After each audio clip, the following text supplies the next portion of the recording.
क्या अजीत पवार के प्लेन में था बम? सांसद बजरंग सोनावने ने उठाए सवाल। रोहित पवार ने भी जताया शक। क्या है पूरा मामला? 28 जनवरी को बारामती एयरपोर्ट के पास महाराष्ट्र के पूर्व उप मुख्यमंत्री और एनसीपी के नेता अजीत पवार का प्लेन क्रैश हुआ था।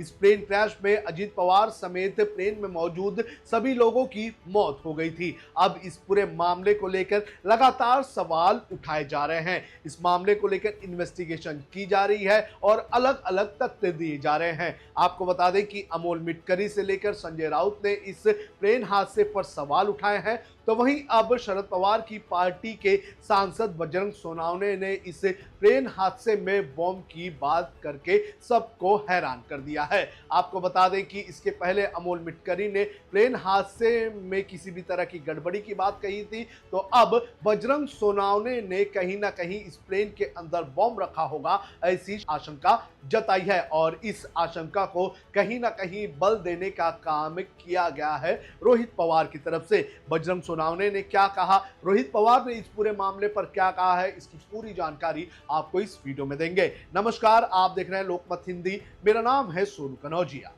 आपको बता दें कि अजीत पवार प्लेन हादसे को लेकर पुणे सीआईडी के अलावा डीजीसीए की टीम जांच कर रही है। जो प्राइमरी इंफॉर्मेशन आई है उस प्राइमरी इंफॉर्मेशन के अनुसार यह कहा जा रहा है कि यह प्लेन क्रैश हो सकता है कि विजिबिलिटी कम होने के वजह से हुआ होगा या फिर कोई टेक्निकल फॉल्ट हुई होगी। लेकिन अब इस पूरे मामले पर राष्ट्रवादी कांग्रेस पार्टी शरद पवार की पार्टी के सांसद बजरंग सोनावने ने सवाल उठाया है। उन्होंने इस हादसे को लेकर यह आशंका जताई है कि कहीं ना कहीं हो सकता है कि प्लेन के अंदर बम रखा होगा, क्योंकि उन्होंने ये कहा है कि जिन लोगों से उनकी बात हुई है उन लोगों ने ये कहा है कि प्लेन गिरने के पहले प्लेन के अंदर एक धमाका हुआ था, तो वो धमाका किस तरह से हुआ था, किस वजह से हुआ था, इसकी जांच करनी चाहिए। उन्होंने ये भी कहा है कि पहले कहा गया था कि प्लेन के अंदर 6 लोग मौजूद थे, लेकिन बाद में ये कहा जा रहा है कि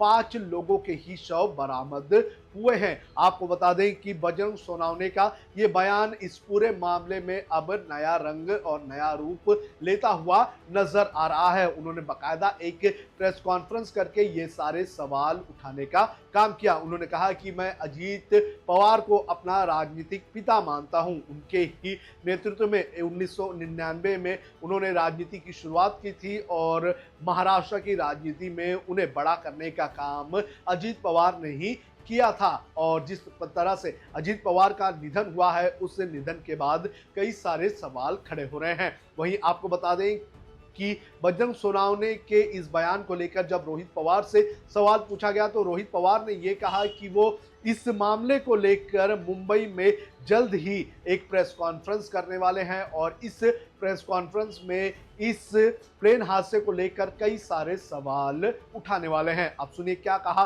रोहित पवार ने। देखो, ये जो एक्सीडेंट हुआ है उसके बारे में लोगों के मन में बहुत सारे प्रश्न हैं।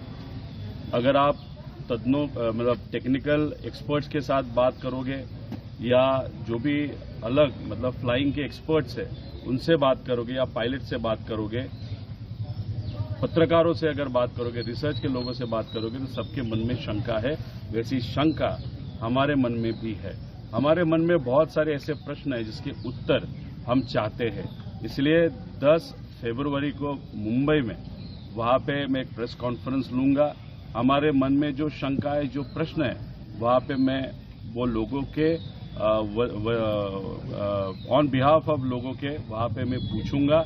उस पर उत्तर हमको मिलेंगे ऐसी मैं आशा करता हूं।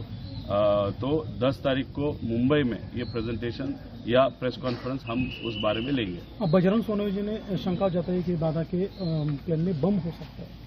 देखो, अभी क्या हो सकता है, कैसे हो सकता है, डायरेक्टली बम का विषय तो मुझे वहां पे कहाँ पे दिखा नहीं, लेकिन अलग तरीके के कुछ विषय जिस पे हम पे शंका है, क्योंकि बम सिर्फ बम नहीं हो सकता, कुछ अलग तरीके का एक विषय होता है जो बम की तरह एक्ट हो सकता है, लेकिन वो किसी राजकीय नेता ने या किसी ने बिठाया नहीं बिठाया, क्या है वो हम नहीं बोल सकते। लेकिन हमारे मन में ऐसे बहुत सारी शंकाएं जो उस दिन 10 तारीख को हम पूछेंगे। हालांकि रोहित पवार ने बॉम्ब की आशंका को कहीं ना कहीं थोड़ा दरकिनार किया है, लेकिन उन्होंने ये कहा है कि बॉम्ब नहीं, लेकिन कुछ इस तरह की गतिविधियां क्या उस वक्त हुई थी, ये सारी चीजें जानना बेहद ज्यादा जरूरी है। वहीं अगर बात करें तो जो सीआईडी इस पूरे मामले की जांच कर रही है, वो अजित पवार के प्लेन हादसे के एक दिन पहले से लेकर जो सारी चीजें हुई हैं उसको लेकर भी जांच कर रही है। अजित पवार के जो ओएसडी थे और जो उनके प्राइवेट सेक्रेटरी थे, उनसे भी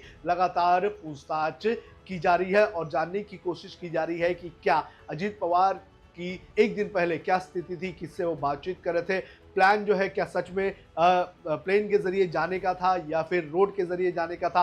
अगर रोड के जरिए जाना था तो क्यों ये प्लान कैंसिल हुआ, चेंज हुआ, ये सारी इंफॉर्मेशन और जानकारी इकट्ठा करने का काम किया जा रहा है। लेकिन जिस तरह से ये प्लेन हादसा हुआ है उसको लेकर सवाल कई सारे उठाए जा रहे हैं।